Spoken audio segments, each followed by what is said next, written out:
Maraming kababaihang nasa edad 60 pataas ang hindi namamalayan na ang ilang simpleng gawi sa loob ng banyo ay maaaring magdulot ng masamang epekto sa kalusugan.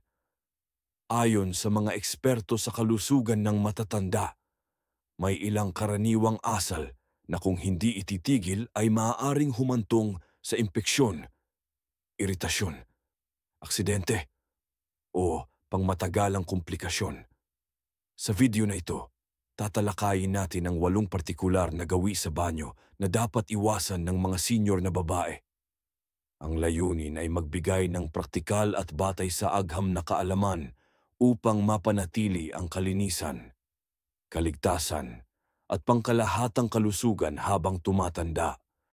Ang pagpigil ng ihi sa mahabang panahon ay isa sa mga karaniwang gawi ng maraming matatandang babae, lalo na kapag abala sa bahay o kapag nahihirapan sa paggalaw. Bagamat maaaring mukhang maliit na bagay, ang madalas na pagpigil ng ihi ay may direktang epekto sa kalusugan ng urinary system, partikular sa mga kababaihang nasa edad na 60 pataas. Ayon sa isang pagsusuri ng National Institute on Aging ni 2020, ang pagpigil ng ihi sa mahabang oras ay nagpapahintulot sa bakterya na manatili at tumami sa pantog, na maaaring magdulot ng urinary tract infection UTI. Mas mataas ang panganib ng UTI sa matatandang babae dahil sa natural na pagbaba ng estrogen pagkatapos ng menopause, na siyang nakaaapekto sa kalusugan ng urethral tissue at vaginal flora. Ipinapakita rin sa isang pag-aaral ng Clinical Interventions in Aging 2018 na ang UTI ay isa sa mga pangunahing sanhi ng delirium, pagkahilo, at maging pagkakaospital sa mga matatanda. Bukod dito, ang madalas na pagpigil ng ihi ay maaaring humantong sa overdistensyon ng pantog, kung saan sobrang napupuno ang pantog at nahihirapan itong bumalik sa normal na function. Kapag paulit-ulit itong nangyayari, posibleng magresulta ito sa urinary retention o kawalan ng kakayahang maubos ng buo ang ihi. Ayon sa American Urological Association 2019, ang chronic urinary retention ay maaaring magdulot ng permanenteng pinsala sa bladder muscles at kidneys kung hindi maagapan. Mahalagang tandaan na sa pagtanda, bumababa ang sensitivity ng pantog, kaya maaaring hindi agad maramdaman ang urgency ng pag-ihi. Gayunpaman, ang regular na pag-ihi tuwing may nararamdaman ay mahalaga upang mapanatiling malusog ang daluyan ng ihi at maiwasan ang komplikasyon. Ang rekomendasyon ng mga eksperto ay huwag hayaang lumipas ang higit sa 3 na 4 na oras na hindi umiihi, lalo na sa araw. Sa kabuuan, ang simpleng hakbang ng pagpunta sa banyo sa tamang oras ay may malaking epekto sa kalusugan ng urinary system. Para sa mga senior na babae, ito ay hindi lamang usapin ng ginhawa kundi isang mahalagang bahagi ng pangangalaga sa kalusugan ng bato, pantog at pangkalahatang kalidad ng buhay. Ang paggamit ng scented feminine wash o pabangong sabon sa bahagi ng ari ay isa sa mga gawi na malimit ginagawa ng kababaihan, lalo na ng mga senyor na nagnanais mapanatili ang pakiramdam ng kalinisan at preskong amoy. Gayunman, ayon sa mga eksperto sa larangan ng gynecology at geriatrics, ang madalas na paggamit ng produktong ito ay maaaring makasama sa kalusugan ng ari, lalo na sa mga babaeng nasa postmenopausal stage. Sa pagtanda, ang natural na estrogen sa katawan ng babae ay bumababa. Ang pagbabagong ito ay may direktang epekto sa vaginal tissue, nagiging mas manipis, mas tuyo at mas madaling mairita. Ayon sa North American Menopause Society NAMS 2020, ang vaginal epithelium ng mga postmenopausal na babae ay nagiging mas sensitibo sa kemikal, lalo na sa pabango at antiseptikong sangkap na karaniwang taglay ng mga feminine wash sa merkado. Dagdag pa rito, ipinahayag ng Centers for Disease Control and Prevention CDC 2022 na ang paggamit ng mga produktong pabango o douche ay maaaring makagambala sa normal na pH balance ng ari. Ang healthy vaginal pH ay bahagyang acidic, mga 3.8, 4.5, at ito ay nagsisilbing natural na panlaban sa mga masasamang bakterya at yeast. Kapag naapektuhan ito, tumataas ang panganib ng bacterial vaginosis, yeast infection, at iba pang uri ng iritasyon. Isang systematic review mula sa Canadian Journal of Infectious Diseases and Medical Microbiology 2018 ang nagsabing ang labis na paglilinis gamit ang scented feminine wash ay hindi lamang hindi kinakailangan kundi potensyal ding makapinsala. Wala ring sapat na ebidensyang nagsasabing nakabubuti ito sa kalinisan o kalusugan. Sa halip, ang rekomendasyon ng mga profesional sa kalusugan ay gumamit lamang ng maligamgam na tubig o mild, unscented soap para sa panlabas na paglilinis at iwasan ang pagpasok ng kahit anong produkto sa loob ng ari. Sa kabuuan, ang pangunahing layunin ng vaginal care ay panatilihing malinis ang panlabas na bahagi ng ari nang hindi sinasaktan ang natural nitong balanse. Para sa mga kababaihang senior, mas mahalagang ituon ang pansin sa banayad at ligtas na pangangalaga kaysa sa pagpapabango, lalo na kung may kasaysayan ng iritasyon o impeksyon. Ang pag-iwas sa scented products ay isang simple ngunit epektibong hakbang para mapanatili ang kalusugan at komportabling pakiramdam araw-araw.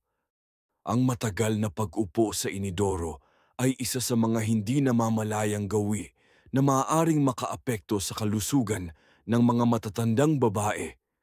Karaniwan itong nangyayari kapag gumagamit ng cellphone, nagbabasa o sadyang inaabot ng mahaba habang naghihintay na mailabas ang dumi.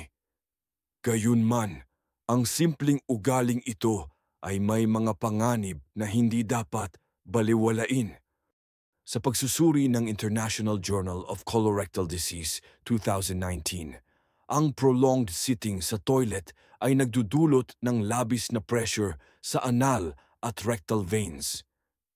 Ang patuloy na presyong ito ay isa sa mga pangunahing sanhi ng hemorrhoids o almoranas na karaniwang nararanasan ng mga kababaihan sa edad 60 pataas dahil sa pagbabagong hormonal at mahinang support ng connective tissue.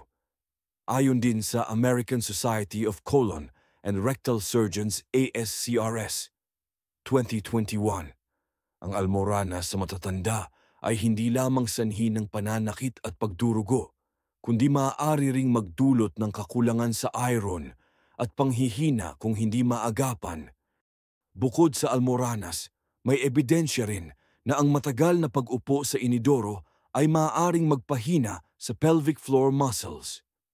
Sa kababaihang senior, ang mga kalamnan sa pelvic floor ay natural nang humihina sa pagtanda.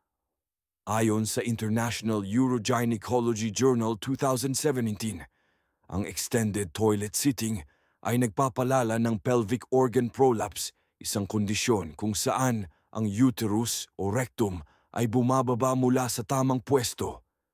Ito ay nagdudulot ng pananakit, pressure sa ibabang bahagi ng tiyan at problema sa pag-ihi o pagdumi. May kinalaman din ang ugaling ito sa functional constipation o ang hirap sa regular at kumpletong pagdumi.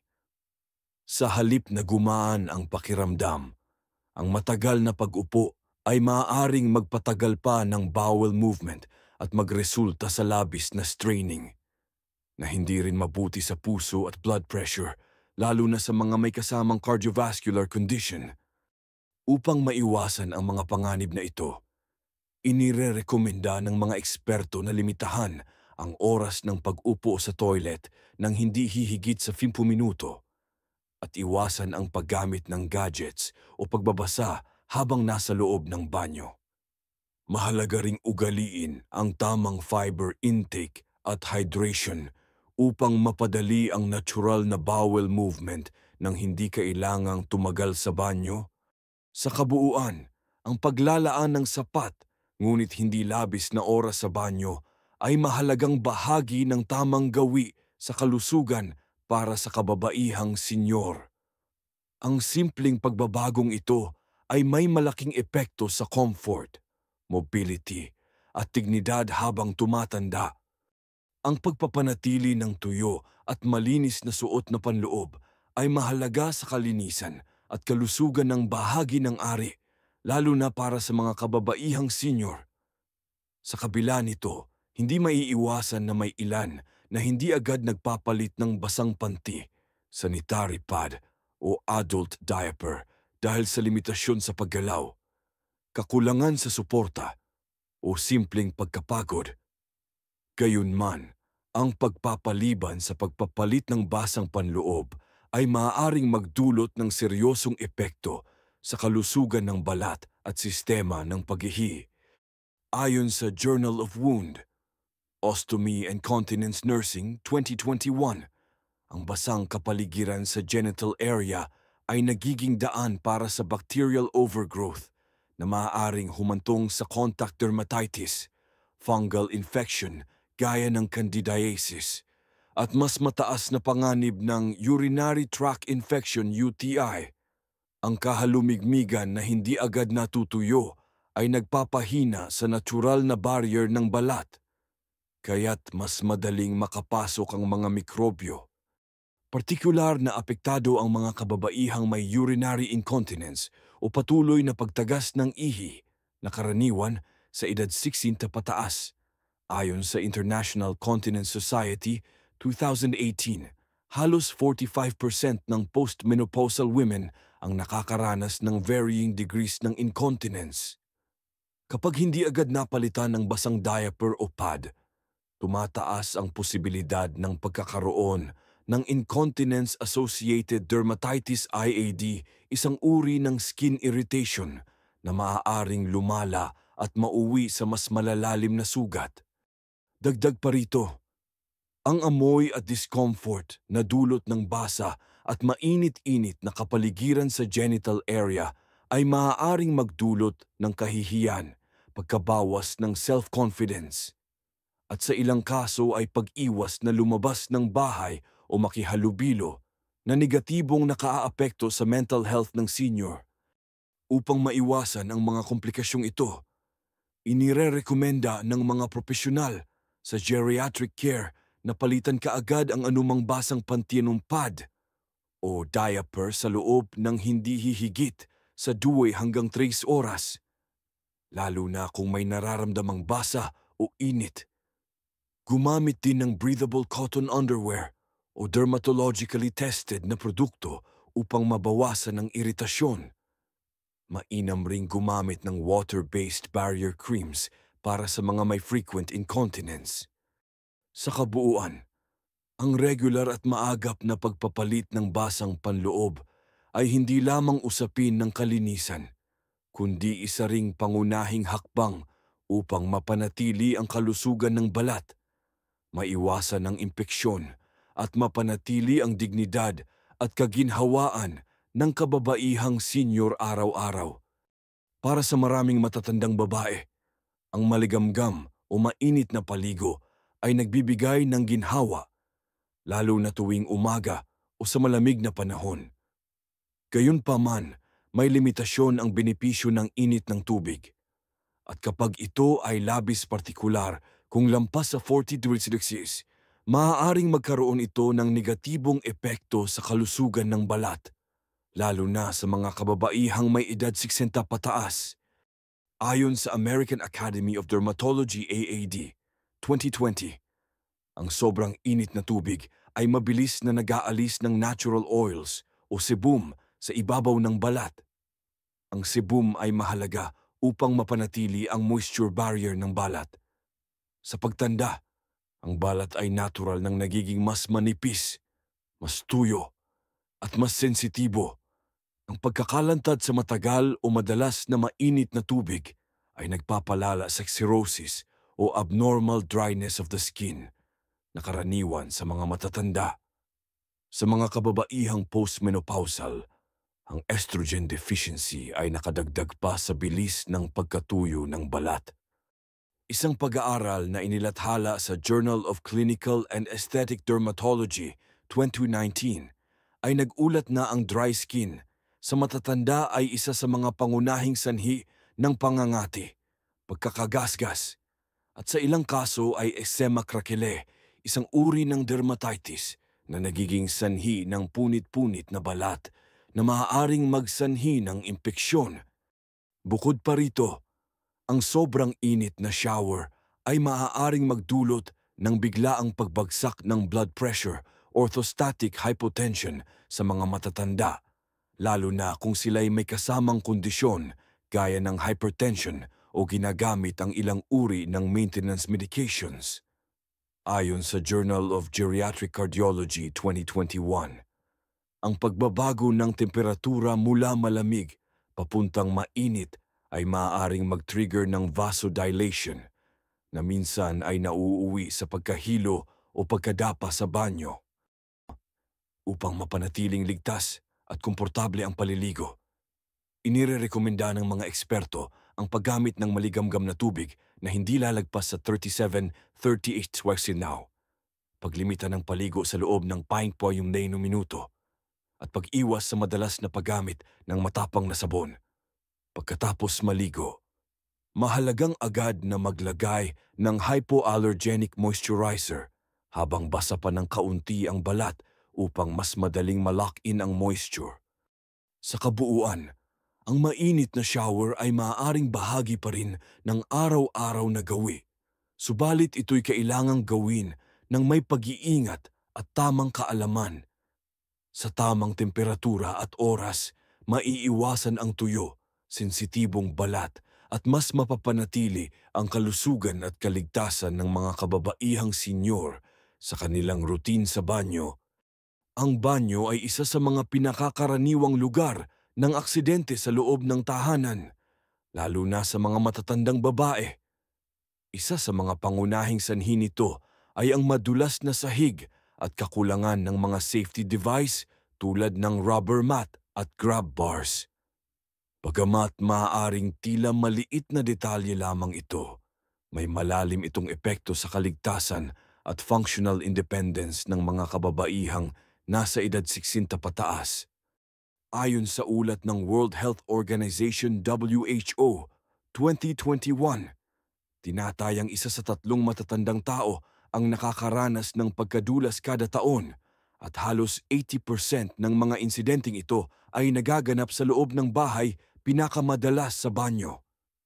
Sa mga babaeng senior, ang mga naturang pagkadulas ay hindi lamang nauuwi sa pasa o pagkabigla, kundi sa mas seryosong pinsala tulad ng hip fracture, spinal injury o traumatic brain injury.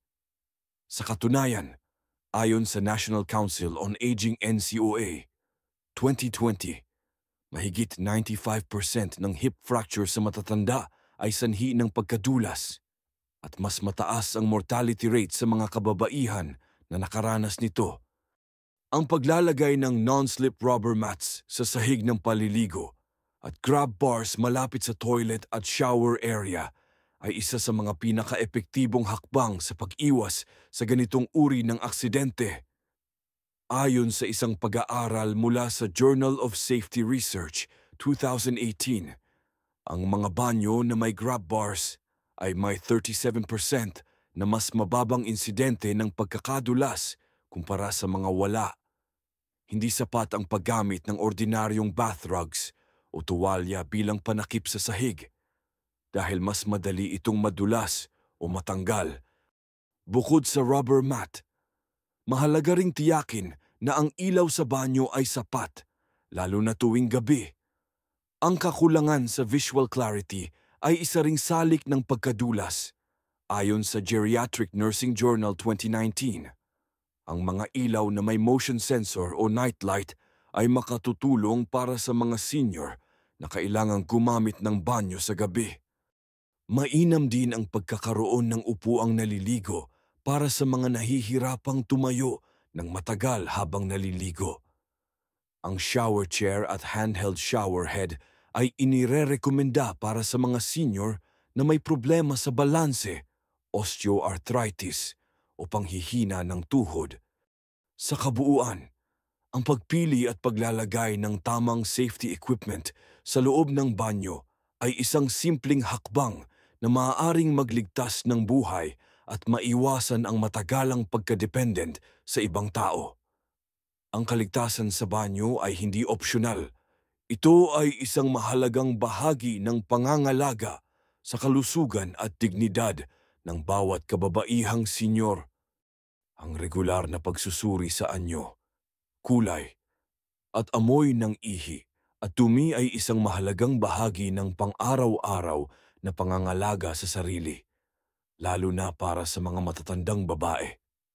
Gayunman, marami ang hindi nakagawian ng obserbasyong ito o ipinagwawalang bahala ang mga pagbabago. Sa pag-aakalang ito ay normal lamang sa pagtanda.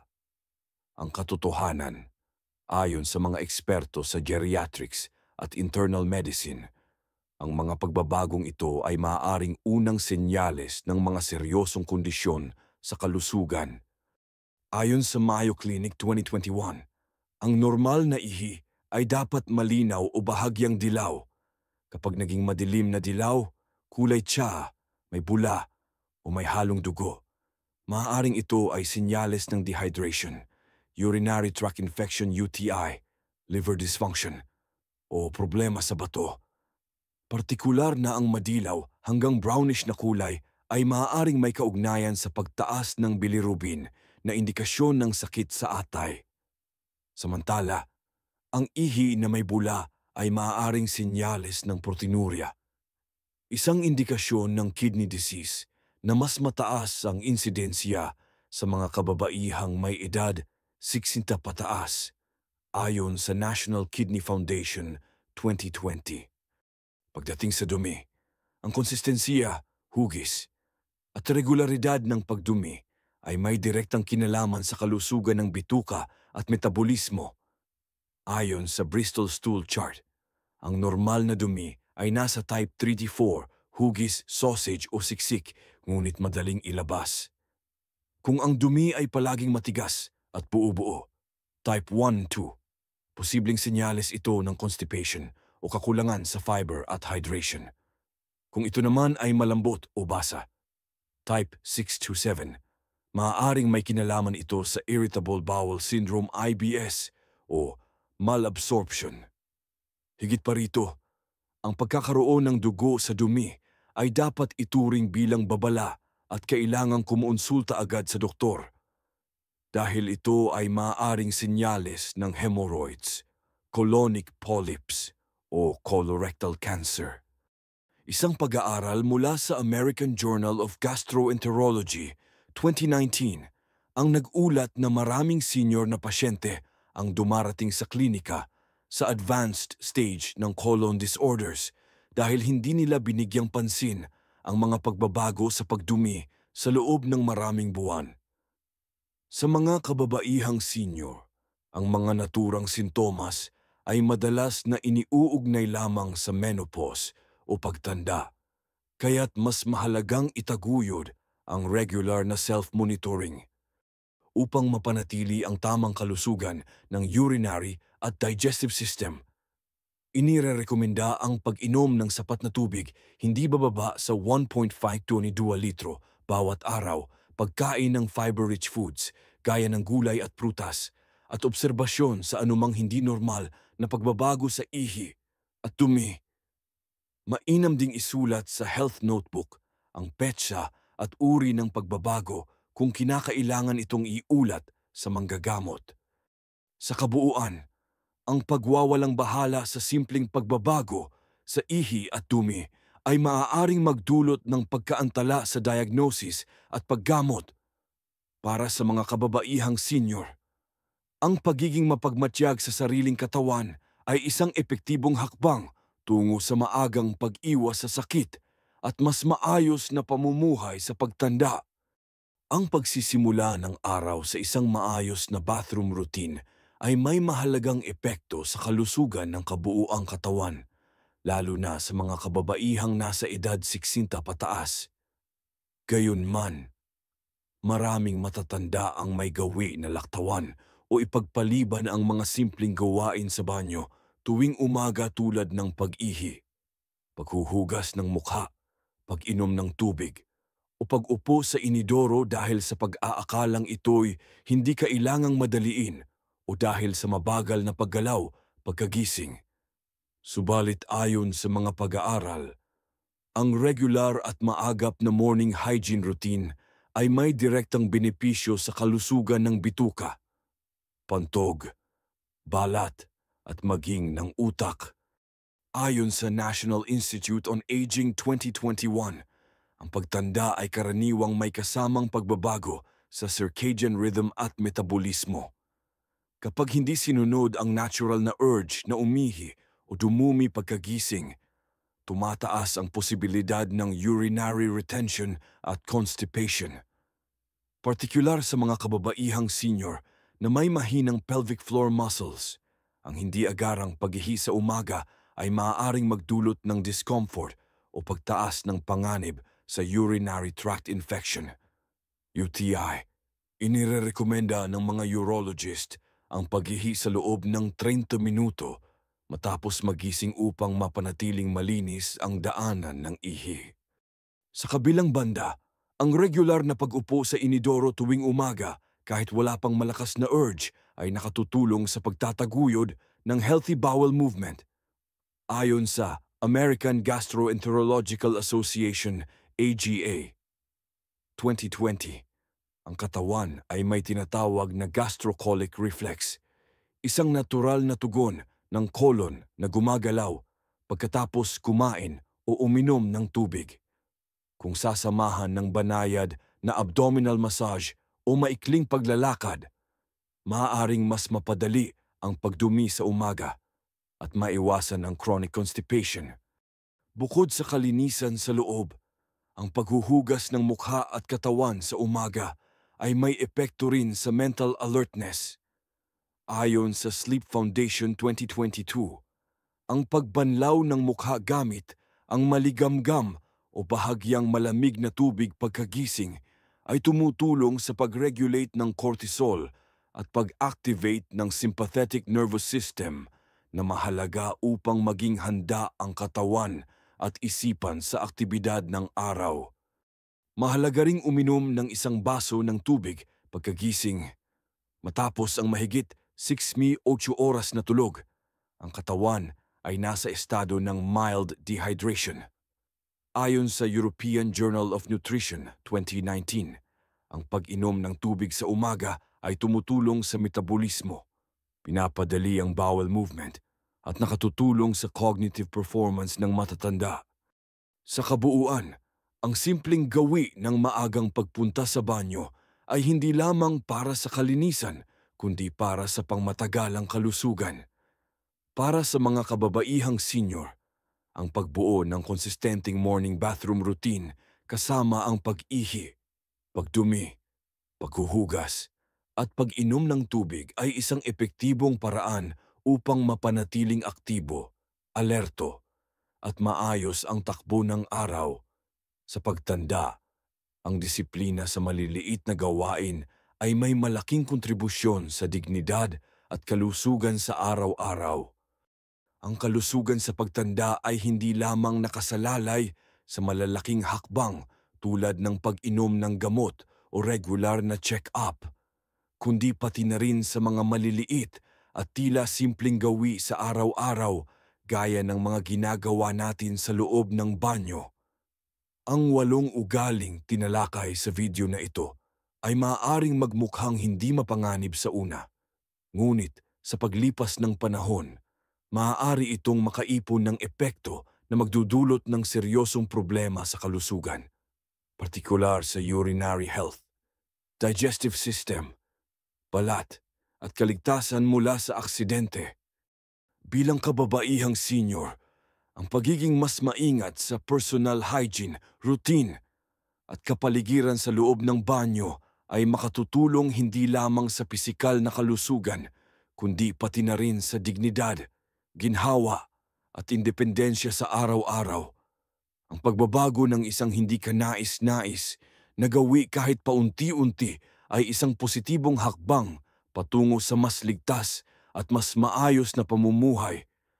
Kung nakita mong kapaki-pakinabang ang video na ito, hinihikayat ka naming i-share ito sa iyong kapamilya o kaibigang senior na babae. Maaaring ito na ang simpleng paalala na makatutulong sa kanila na maiwasan ang impeksyon, diskompormasyon o pagkadula sa loob ng bahay. I-comment ang salitang protektado. Ako kung ikaw ay handa ng iwasan ang mga gawin na ito at isabuhay ang mas ligtas na routine sa banyo.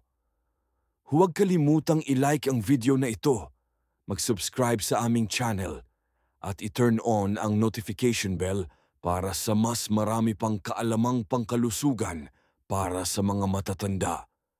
Tandaan, ang tamang kaalaman ay pundasyon ng mas mahabang buhay na may kalidad.